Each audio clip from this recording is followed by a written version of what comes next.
I'm back. Okay, welcome everyone. My name is Shannon Reid. I'm the Executive Director of Montgomery Area Chamber of Commerce, and I am very pleased to be able to bring you these resources.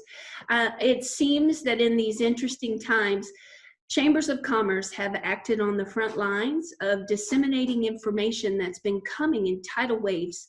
And I'm sure that all of you have been inundated from every side, but how to really navigate all of the information is where the challenges do come in. I have been working closely during this season with Kim Harris, and she is an income specialist with advanced retirement planning.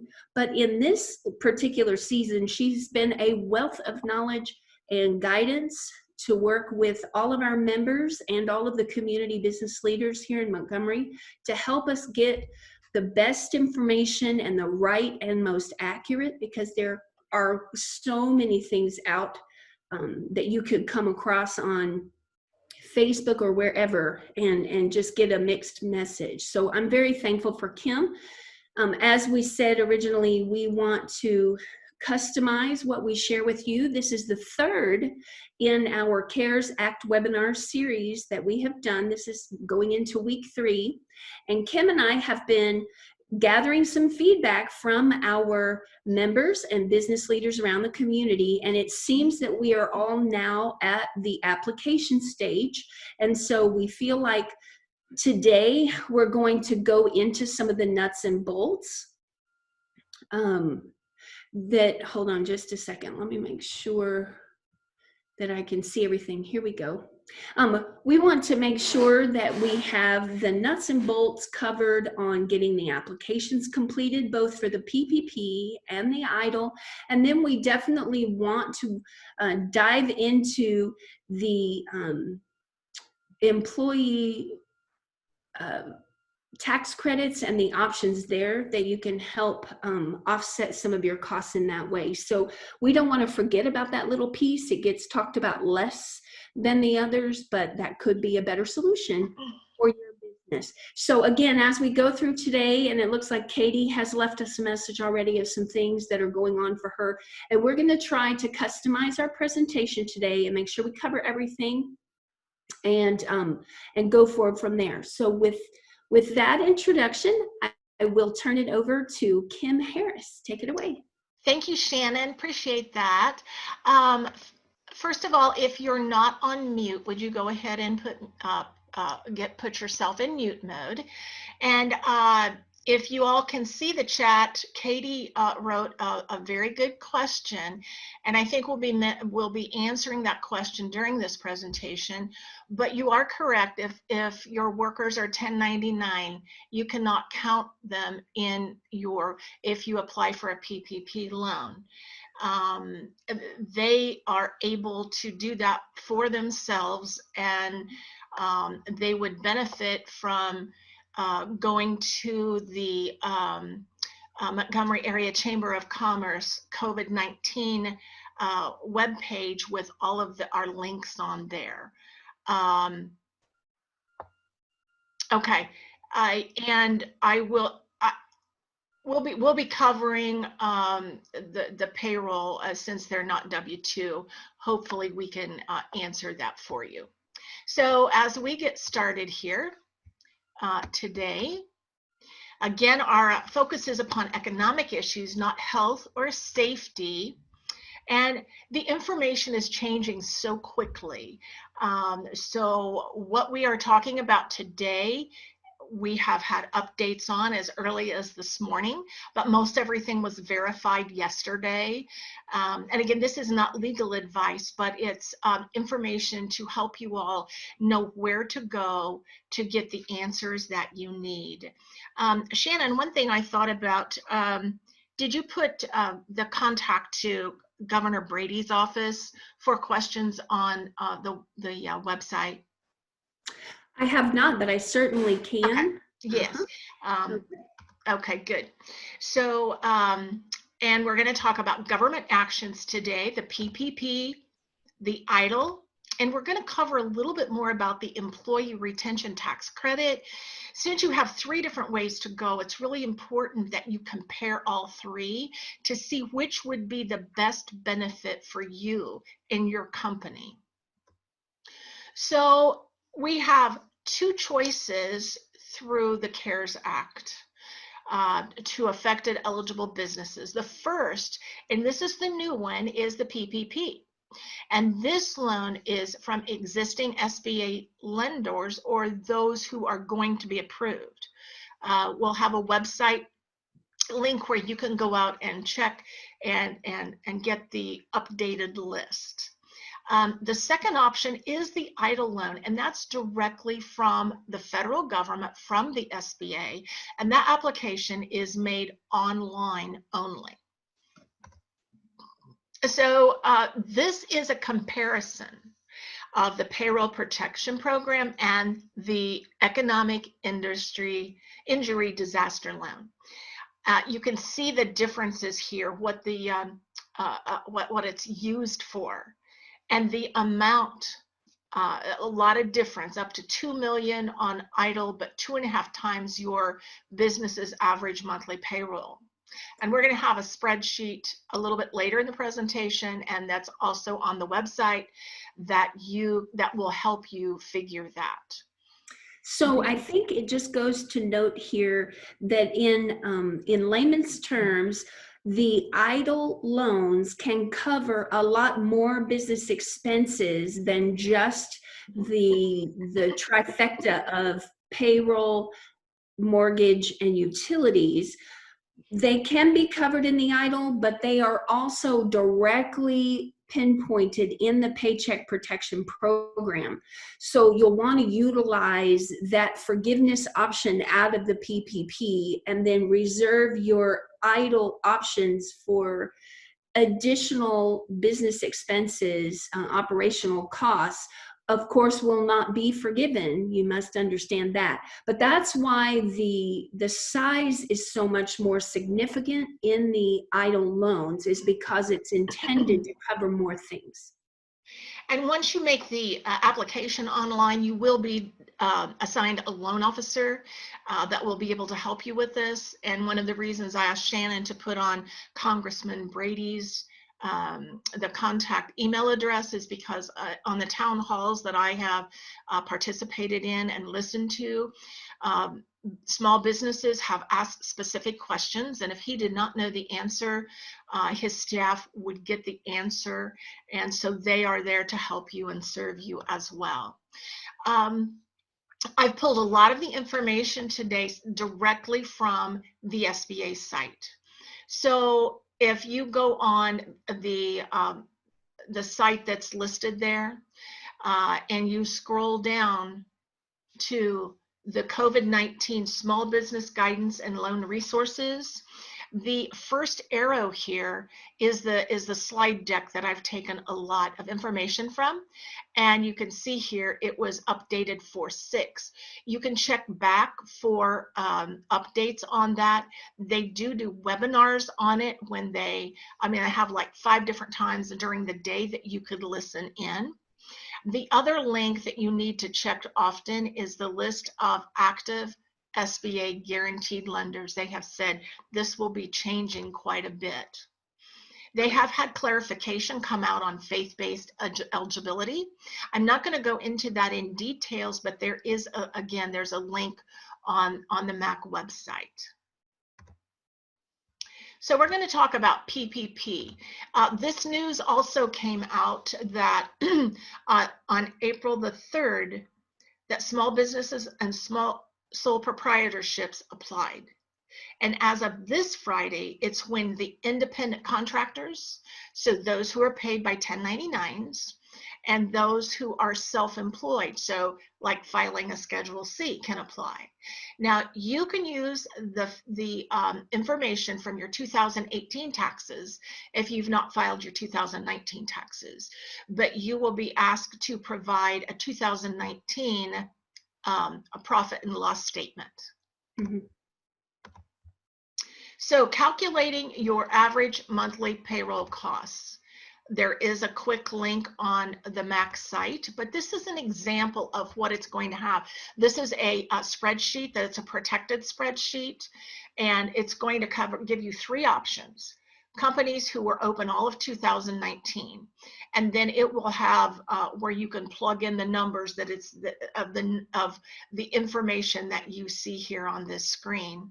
Your second option is going to be seasonal businesses, and the third option is new businesses opened prior to 2/15, but not open for a full 12 months. So I hope that will be helpful for you as well. We already have that spreadsheet for calculator live and linked on our COVID Links website. So you can click on it. It will download the locked spreadsheet so you cannot screw up any of the formulas. Right. You'll be able to plug your numbers in, and it will give you the final calculations that you are looking for to enter in on the application. And we're about to dive into the application on this next slide.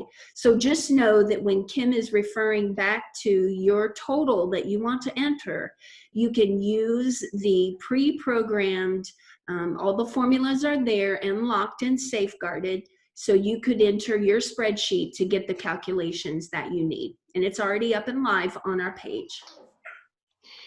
So another important thing to remember here is that, I need to let somebody in here.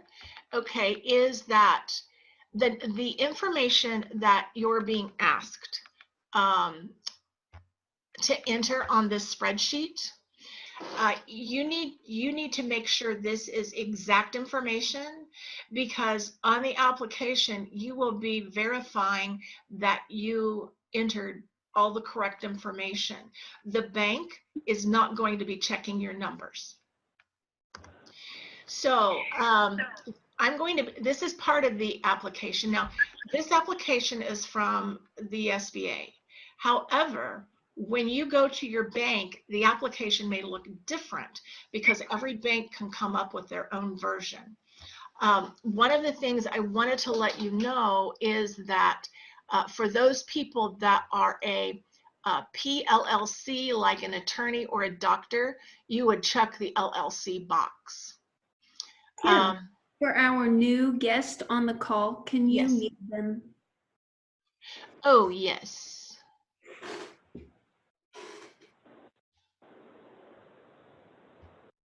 There we go. Yeah, okay. And now this is where you put in the amount of your loan request for your PPP. And the term is 24 months, but the first payment is deferred for 6 months. The interest on the loan is 1%. And there, anything I refer to today and say that on the website, Shannon has already got it up and ready for you all to review. So there's not a lot of information for you to enter other than this type, and you need to read everything you answer carefully. And that is the blank, Kim, that you will insert the calculated number from the spreadsheet? Mm-hmm. Yes, on the amount of the loan request, yes. Very good. So on this loan, again, you apply through existing lenders. Mm-hmm. Documents needed. I'm sure all of you have applied for a mortgage loan, and you need to give them everything they're asking for. And part of my tenure in being in financial services, I have been a part of the mortgage industry, and a decision cannot be made until all the supporting documentation is provided. So things will go much faster for you if you have everything they ask for up front. That is the PPP application. We have the loan application linked, and then the instructions she just had was with that calculator. It's really only one page, right, Kim? On that calculator, the spreadsheet, yes, the spreadsheet is one page. But doing the PPP is going to be for each bank, but it's really short and sweet. It is. I think it's about 4 pages. We didn't cover the whole thing because there is a lot of things that need to be read, and you need to understand everything that you're answering, and your personal banker can help you with that. Very good. So what I've done at the bottom of our COVID links page, at the top, I have all of the generic resources to walk you through it. On the second layer, I have direct links to the applications themselves. And then I have lender links, and I have gone through each of the banks in our region and found their specific CARES Act COVID loan pages. So you should be able to pick the bank that is your preference here regionally. There are some other options there. There is a TWU Women Owned in Business. Those are some grants available. Lift Fund is also doing some special loans, but I have, for all intents and purposes, the banks here locally and their direct pages for the PPP. Okay. So additional details, there's no cost to apply. You don't have to take the loan if it's offered to you. You can reduce it. There's no personal guarantee requirements under 200,000, and your house will, you will not have to put up your home for collateral in the state of Texas. So the grant. Now this is the part of the EIDL loan that is forgiven. And it says payments should occur within 3 days. It should occur within 3 days after the loan processing. So you cannot receive anything until after that. So when you have completed the application, you're going to have a screen that says that it's been completed and it's been submitted. So be sure and print that screen with your application number on it. This is the customer service number at the bottom of the page, specifically for when you apply for the EIDL loan. If you need more funds, you can submit supporting documentations and request an increase. If you are denied a loan, I would look into what you need to do to be approved. You might need to provide more details. People who make loan decisions are very detail oriented. They like things spelled out on paper exactly what they're asking for, and sometimes with a little bit more information that may be what's actually required. So if you are denied and you do need the money, I would go through and do what they ask for you to do to be considered. Here's contact information. This webinar will be put up hopefully later today, and you can go back through here and write down these numbers. So we have some common questions that are asked during these SBA phone calls, and so I just wanted to put them up. Remember that the PPP loans are being offered through banks. You cannot check the application, your application online yet. They're trying to get that done. Are the EIDL loans forgiven? No, but the advance, the grant of $10,000 is. Now, just because you apply doesn't mean you're going to get the full $10,000. There's parameters on how much you can be advanced. We have heard per employee, it's from $750 to $1,000. But from what I understand from the seminar yesterday, Shannon, that's not definitive, that we're still waiting to hear the exact ruling on that. Is that what your takeaway was? Yes, I was answering a private question. So just rephrase the first part of your question. what wasn't definitive, the amount? Up to 10,000, Up between to. 750 and $1,000. That is correct. So let's talk about this for just a second. It was advertised that everybody would get quick cash of $10,000. Up to is one of those funny little phrases that'll get you every time, right? And so there were some variables, and I have done extensive questioning of SBA to understand the metrics behind how they decide how much you get in the idle cash advance. So basically, what they are suggesting is they consider the number of employees and what things you are in need of right away, remembering that the grant part, the forgiven, if you will, part, it hinges on those three qualifications: the payroll, the rent or mortgage, and the utilities. And that's the only component they're forgiving at this point, or granting, if you will.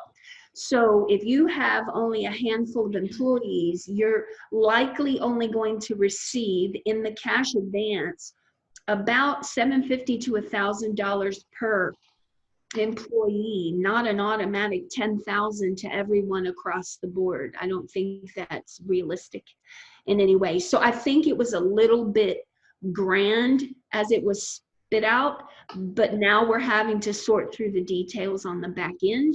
And banks and well, the SBA is the one handling the idle, that there were some interpretation differences from region to region. And so they've been trying to streamline their own processes, if you will. This has been a remarkable time frame for them to turn something out of this nature in such a short amount of time. So they're really playing catch up. Yes. Indeed. While you're changing slides here, I will go ahead and answer to all. The answers that I've been trying to answer privately, Dan had asked about that some banks have quit making loans, and there have been loan applications for about 200 million already. Do we continue to submit to multiple banks or just only one? Well, so stay patient, because there was not a lot of oversight on the front end. We have banks that weren't a part of SBA, and some who were already qualified lenders. Those qualified lenders already had government loan experience on the front end, so they were able to streamline pretty quickly. The other banks are having to play a little catch up, and so there's a lag in non-SBA lenders playing the catch-up part. Also, in this situation, we have different banks wanting to add on other stipulations for allowing certain loans. Maybe they are fearful of how much they will be refunded on the back end, and they wanted to be careful about the overload to their people and what workload they could actually process. So some banks, we were told, limited to their own customers that they had an established relationship with, or maybe some they'd only had lender relationships with before. So there were a lot of strenuous external guidelines that different banks were doing independently. So from our understanding, SBA is working along with all of the lawmakers to try to intervene in this way and get it across the board so that our local businesses can get fast responses. They know that's the goal. And so they're trying to get some of these loopholes taken care of as quickly as possible. They're trying to get them all back on the same page, right? So in short, to answer Dan's question, no, I don't think they're done giving loans. I don't think that you get in line and oops, we ran out, there's none for you. I don't think that is the case. And also, I think that the banks who are putting in these extra requirements or only loaning to their own people, that's all going to get filtered out in the wash, and they're going to get everybody taken care of one way or another, you know, in one avenue or another. then I was chatting back and forth with Katie, and I believe that the app we have linked on our page is the official Idle app. So maybe it's in our description that we're misinterpreting what is a lengthy app. It is pretty short and sweet. The Idle doesn't have quite too much there that it's asking you for. But it Just does. The idle is the longest one. There's a lot of information. It didn't when it first started out, it was very short. But that was just if you wanted to apply for the $10,000 grant, which you really can't do. So that's something that's changed. right. So the Idle application, if you go to the SBA page, there are 5 bullets that it goes through, 5 different steps, and filling in all of the other details. So if you go to the link that we have linked to SBA, that will be the correct application, that Idle application there. So if that's not the one that you did, then and perhaps the early on ones were accepted if you went through that process early on. I have not heard that you, even as they change, that you would have to do something again. Have you heard that, Kim? My understanding is that you have to, but let's clarify that. Uh, I'll put a call into Congressman Brady's office Okay. and see if he can see if they can get that information for us. Okay. I'd like to clarify something about how the lenders work with you. The lenders are required to know their who they're making a loan to. This came about after 9/11 and because of the money laundering. So the people that the banks already have relationships with, that they're already doing a business loan with or something, those people are going to get taken care of first. Everybody else, will get taken care of, but those others will get taken care of first because there's more work for them to do to get to know you as far as they're required to by the government and the money laundering acts. So for questions about your specific situation, this is who you can contact along with Congressman Brady's office if you can't get through and ask the SBA specifically. Now, these are resources that are not from the SBA. But they are other resources that you can check out. So like the People Fund and the Lift Fund programs, if you're a restaurant, they do have help for restaurant owners as well. So let's talk about the Employee Retention Tax Credit. There is a link that gives you a lot more detail, and it has an example on how it works. And I think that example is very comprehensive, and it really helped me to understand exactly how it worked. And again, you need to look at, is it in your best interest to go the route of the tax credit, the PPP, or the idle? Those are just numbers that you're going to have to run to see which is the best way. So, but the tax credit is 50% for the first 10,000. So only certain employees are eligible. And again, on this page that we have for you, it's going to give you that information that which ones are. And the credit is paid, applied against the employer portion of the payroll taxes. Now, this next sentence will give you a clue, because the Treasury Department will develop a process. So it means it's not complete yet.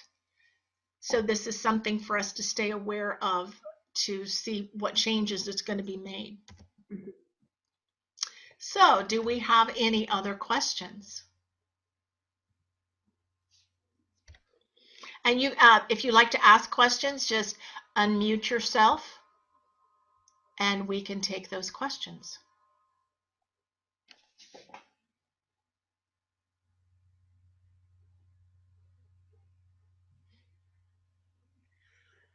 So just curious how everybody is coming along in the process. I see here that Katie has filed the EIDL app yesterday, and so she's still working through the process of 1099s. I answered her privately, but I'll throw this in here. Again, 1099s are being taken care of independently. So the way all of these efforts are being addressed is they want you and your W-2s to be handled by you, and then all 1099s independent contractors can then apply for their own help by showing their documentation for themselves. That way it'll be the easiest to track, is my best understanding. Any other insight onto that with the 1099s, Kim? No, other than they can make application starting this Friday. That is correct, right. So they have opened the 1099s coming this Friday. So they were handling the small business owners first, yes. Right. Correct. All right. Yes, special instruction on seasonal businesses. Yes, go ahead. No, there are special instructions, and if you will refer to the Excel spreadsheet that is already on the web page, it's going to walk you through. Yes, for coming up with your number specifically, Dan, those 3 different spreadsheets there will tell you at the top, option 1, option 2, option 3. Select the spreadsheet that says seasonal and fill in your numbers accordingly, and it will give you the loan amount suggested from running your numbers that you'll add into the EIDL there. Okay.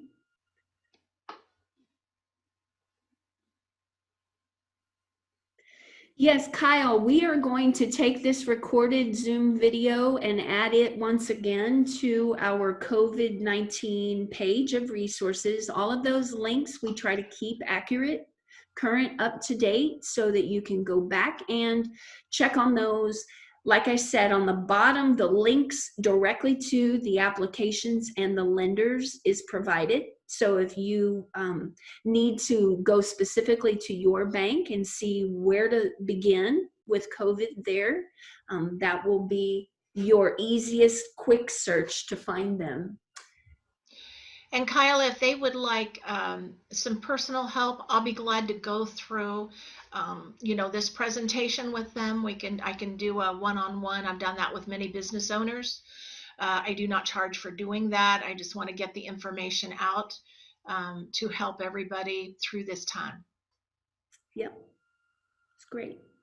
Well, Kim and I have really enjoyed being able to help all of our businesses locally in this way. And if there is a next step that you need from us, I sent out a survey this morning to my chamber members yesterday afternoon to find out where we are in this process. And I think that we've been timely in delivering our webinars so far. Each week has been about digesting the current updates. But where we want to go next will certainly depend on what you need from us, and we will be diligent to do the research on your behalf, find it, and get that into your hands and get it on our resources page. So please let us know how we can further be of assistance and what you would like to see maybe in our next webinar. Perhaps this is a good time. Tuesday afternoon at 1 seems to be a good timing for us.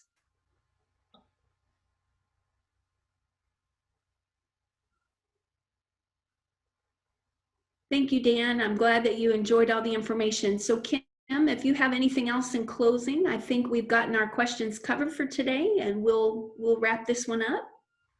All right. Thanks for being here with us, and we look forward to helping you answer the questions that you have in the future. Super. And thank you, Kim, for all of your hard work and fabulous slideshow. We appreciate it. You're welcome. Thank you. Bye, everyone. Bye-bye.